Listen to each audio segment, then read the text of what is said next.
নমস্কার। Software code promotion করবার জন্য সবার প্রথম যেটা মাথায় রাখতে হবে যে প্রত্যেকটা যে ক্লাস হবে, ক্লাসটা খুব ভালোভাবে ফলো করতে হবে। ক্লাস থেকে বারবার করে দেখানো হবে এবং সেটা সবাইকে দেখতে হবে। যেভাবে সফটওয়্যার কোডটা প্রমোট করতে বলা হবে সেইভাবেই সবাইকে সফটওয়্যার কোড প্রমোট করতে হবে। সফটওয়্যার কোড প্রমোশনের 20খানা পদ্ধতি আছে। এই 20টা পদ্ধতি তোমাদেরকে একটা একটা করে শেখানো হবে। ফার্স্ট হচ্ছে ধৈর্য রাখবে, তাড়াহুড়ো করবে না, কেন শেখার ক্ষেত্রে তাড়াহুড়ো করবে না। একবার শিখবে, টাকার পিছনে দৌড়াতে হবে না, টাকা তোমাদের পিছনে ছুটবে। তাহলে সেই শেখাটা অধৈর্য হবে না, খুব নিষ্ঠার সঙ্গে সেই ক্লাসটা অ্যাটেন্ড করবে। দেখবে তোমাদের কাছে মাসে 4টে-5টা তোমরা ক্লাস পাবে, যেখান থেকে সফটওয়্যার কোড প্রমোশনের পদ্ধতিগুলো আমি দেখাবো তোমাদের। ইউনিক প্রসেস তোমাদেরকে শেখানো হবে। হ্যাঁ, এবং সেগুলো সমস্ত কটা প্রমোশনই তোমরা তোমাদের স্মার্টফোনের মাধ্যমেই করতে পারবে। আর যে সফটওয়্যারটা তোমরা পেয়েছো সেই সফটওয়্যারটাকে বেস করেই তোমরা করতে পারবে। আমি তোমাদেরকে আজকে কিছু জিনিস তোমাদেরকে বলে দেবো। তোমরা প্রতিদিন 2 ঘন্টা সময় তো তোমাদের দিতে হবে। এই 2 ঘন্টা সময়কে আগে ফিক্সড করে নাও যে দিনের কোন সময়টা তোমরা দেবে। তোমরা তোমাদের নিজের ইচ্ছানুসারে কেউ আধ ঘন্টা করে 4বার সময় দিতে পারো, কেউ একবারে দুপুরে বা সকালে বা রাতে 2 ঘন্টা সময় বার করতে পারো। তোমরা তোমাদের নিজেদের মতো বার করবে, কিন্তু সেই টাইমটা ফিক্সড করবে।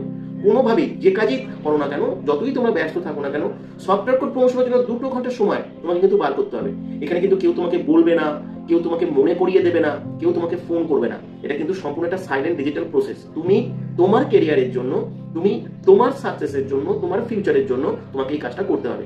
আর এই 20টা পদ্ধতি যখন আমি শেখাবো, একটা একটা পদ্ধতি অল্টারনেটিভ করে করবে। ধরো আজকে তুমি 3 থেকে 4টে পদ্ধতি ইমপ্লিমেন্ট করবে, পরের দিন কিন্তু এই 3-4টে পদ্ধতি নয়, আলাদা 3-4টে পদ্ধতি সফটওয়্যার কোড প্রমোশনে ইমপ্লিমেন্ট করবে। তারপরের দিন আরেকটা পদ্ধতি ইমপ্লিমেন্ট করবে।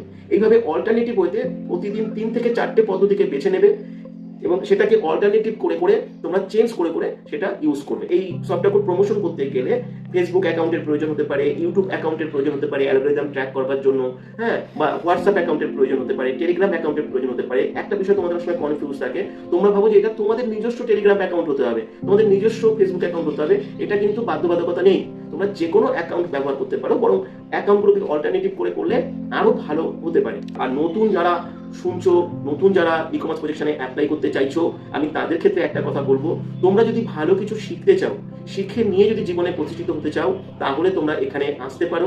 কিন্তু শুধুমাত্র ক্যাজুয়াল মানসিকতা নিয়ে কেউ কোনো অ্যাপ্লাই করো না। তুমি ভালোভাবে শিখবে, জানবে, জীবনে বড় হতে চাও, এমন একটা কিছু মানসিকতা যদি তোমার মধ্যে থাকে, তাহলে তুমি অবশ্যই এখানে অ্যাপ্লাই হতে পারো।